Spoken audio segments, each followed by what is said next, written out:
दर्शन की बेला ये मौसम रास रचाने। एक समझदारी होती है, इंसानियत होती है, प्रेम होता है, संवेदनशीलता होती है, मित्रता होती है।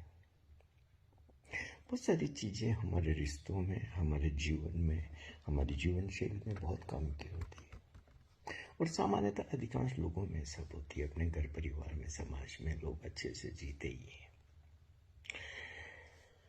लेकिन आप सोचो कि एक ऐसे समूह में आप जी रहे हैं जहां इन सब चीज़ों का अभाव है।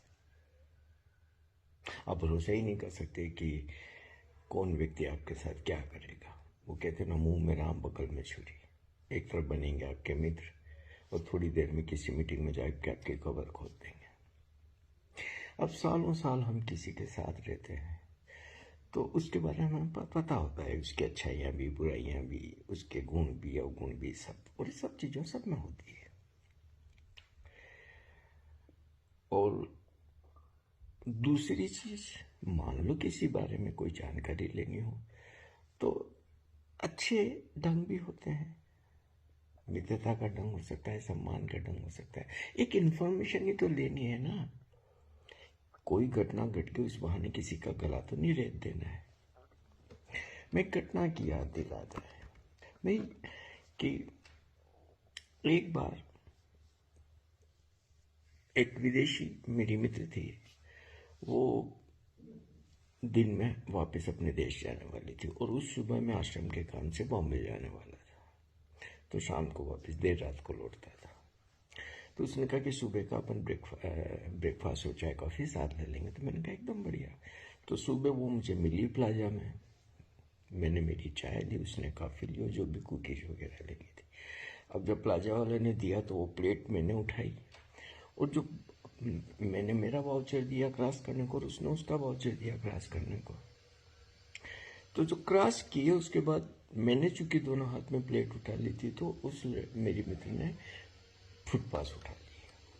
अब ये बाई चांस की बात है, चूंकि मेरे फुटपास में कुछ ज़्यादा रुपए नहीं बचे थे, क्योंकि 500 रुपये का फुटपास होता था और अगर थोड़े फुटपास में पैसे होते तो ध्यान भी जाता है। तो मेरा ध्यान भी इतना नहीं गया। हमने चाय कॉफ़ी पी और मैं मेरे बॉम्बे चला गया। उस लड़की ने वो फुटपास और मेरा फुटपास उसी के पास रह गया। अब उस बेचारी को भी पता नहीं था कि यहाँ वर्कर के फुटपास अलग तरीके के होते हैं। वो जब गई तो उसकी छोटी बहन आश्रम में रुकने वाली, तो उसने अपने फुटपास के साथ मेरा फुटपास भी उसे दे दिया। वो तो बड़ी बहन तो फिर भी आश्रम आती जाती थी, छोटी बहन तो पहली बार आई थी, 2 दिन ही हुए, तो उसे तो कुछ भी पता नहीं था उस सिस्टम का। तो वो उन फुटपाथ से गैलेरिया में कुछ लेने गई। अब फुटपाथ जो वर्कर के होते हैं उस पर लिखा होता है वर्कर, तो वहाँ क्रॉस करने वाले ने पूछ लिया, भैया तुमने फुटपाथ कहाँ से लिया? अब उसको कुछ भी पता नहीं था, तो उसने कहा कि मेरी बड़ी बहन ने दिया। अब उस जो सज्जन थे उनने फाइनेंस भेजा उस फुटपाथ को, तो उस फुटपाथ पे नंबर होते जिससे पता चला कि वो फुटपाथ मेरा था। अब ये ऐसी कौन सी बड़ी बात हो गई? और इस बात की जो भी हमारे सज्जन थे जिन, तो वो जानकारी ले सकते थे, मेरे से पूछ सकते थे, अरे यार ये फुटपाथ तेरा किसी विदेशी के पास कैसे पहुंच गया? अब इतनी सी बात पे आप कोई जान नहीं सकते कि एक व्यक्ति इतने सालों से साथ में रह के अपना फुटपाथ बेचेगा। हमारे फुटपाथ से खुद की पेट नहीं भरते थे, दूसरे को कहाँ से हम बेचेंगे? इतने फुटपाथ नहीं मिलते थे कि हम ठीक से खाना खा लें। हमें तो ध्यान से रोटी सब्जी चावल खाने पड़ते थे, महंगी चीज़ें तो ले ही नहीं सकते थे, तब भी कम पड़ जाता था। हाँ, जो जो रुचक के थे वो भर भर प्लेटें खर के खाते थे, क्योंकि उनको तो पैसा देना ही नहीं पड़ता था, उन पे तो किसी का ध्यान जाता भी नहीं था। तो अब इस छोटी सी बात को ऐसा मुद्दा बना दिया कि जैसे किसी व्यक्ति का जीना मुश्किल हो जाए कि अब मैंने कि बेच दिया। अब कोई कल्पना भी कर सकता, सालों साल एक व्यक्ति काम कर रहा है, तुम रात दिन उसके साथ काम कर रहे हो, तुम 1000 बार डिनर करने जाते हो, करने तुम्हें नहीं अंदाज लगता है कि आदमी फुटपाथ बेचेगा? ऐसे स्वभाव का ये। लेकिन मैं कहीं गया हुआ था, आया और वो और एक जो सज्जन जो नाम क्या तो पता नहीं क्या है, तो ऐसे जैसे कि बस मैंने तो आश्रम का करोड़ों रुपए का घपला कर दिया, और ऐसे दोनों गुस्से में थर थर कांप रहे, जिसके हाथ नहीं। मुझे ऑफिस में लेके गए और ऐसा उनकी गुस्से से सांसें तक फूली गई। और जैसी तो मैंने कहा, मैंने पूरी वस्तुस्थिति बता दी थी। मैंने कहा हाँ ये फुटपाथ इस तरीके से वो मेरे मित्र के पास रह गया था और उसके उधर चला गया। We have to investigate. अब क्या तुम इन्वेस्टिगेट करोगे? एक तरफ मैं लाखों रुपए के काम कर रहा हूँ, उसमें अगर चाहूँगा तो मैं कमीशन बना ही लूँगा। बनाते ही हैं लोग, अब भी बना रहे, कौन सा छोड़ते हैं लोग। मैं था एक जो 1 रुपया नहीं बनाया।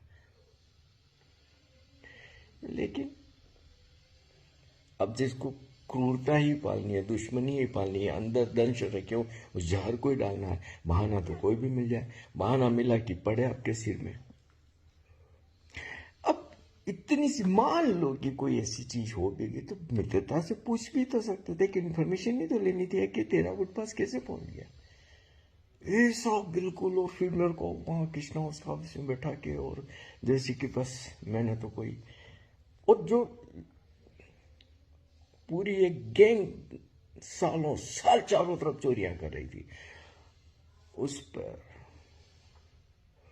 तो ये सब चीजें हैं, इसीलिए मैं किसी के वैसे कानून फनून और इन सब चीजों में कोई मैं विश्वास नहीं करता। मानव मन बड़ा छोटा है। क्रूरता, मूर्खता, बेवकूफ़ी, हिंसा, ईर्ष्या, द्वेष, अहंकार, ये चलते हैं तो फिर इसका तो कुछ नहीं किया जा सकता। ऐसे व्यक्ति को तुम कम्यून में रख दो, किसी व्यक्ति को तुम स्वर्ग में रख दो, कि किसी गाँवड़े में रख दो। अच्छे भले लोग सब जगह मिलते हैं। इसीलिए ऐसा कि कोई कम्यून में जाने से कोई बहुत महान हो जाएगा और कम्यून के बाहर रहने से वो महान नहीं होगा, ऐसा नहीं है। अच्छे लोग सब जगह होते हैं, गड़बड़ लोग सब जगह होते हैं। हाँ, कम्यून जैसी जगह पर गड़बड़ लोगों के हाथ में जब पावर आ जाती है तो वो विध्वंसक हो जाती है, क्योंकि पावर तो करप्ट करती है। अब हमारे घर समाज में किसके कोई पावर है हाथ में, जो कौन क्या करेगा। लेकिन वहाँ तो ऐसी पावर है कि 1 सेकंड में खड़े खड़े व्यक्ति को बाहर फेंक दिया जाता है, वो कभी वापस नहीं आ सकता। किसी भी अपराध का कोई अपील भारत के सुप्रीम कोर्ट में भी हो सकती है और दुनिया के कोर्टों में भी जा सकते हो, लेकिन वहां पे तो आपको एक बार भगा दिया तो भगा दिया, आपको कुछ नहीं कर सकते। ऐसी जगह पे और आए दिन लोगों को निकाला जाता था, ऐसा भी नहीं कि नहीं निकाला जा रहा था। इतनी असुरक्षा में जहाँ की पता ही नहीं कि क्या होना है। तो ये बातें हैं और इनका कोई मतलब नहीं है। और ऐसी जगहों पे जहाँ 24 घंटे 12 महीने आप तमाम तरीके के भय से भरे रहते हो, क्या आध्यात्मिक यात्रा होगी। आध्यात्मिक यात्रा तो दूर, सामान्य जीवन भी रुग्ण हो जाता है, विकृत हो जाता है। तुम्हारे दर्शन की बेला, ये मौसम रास रचाने का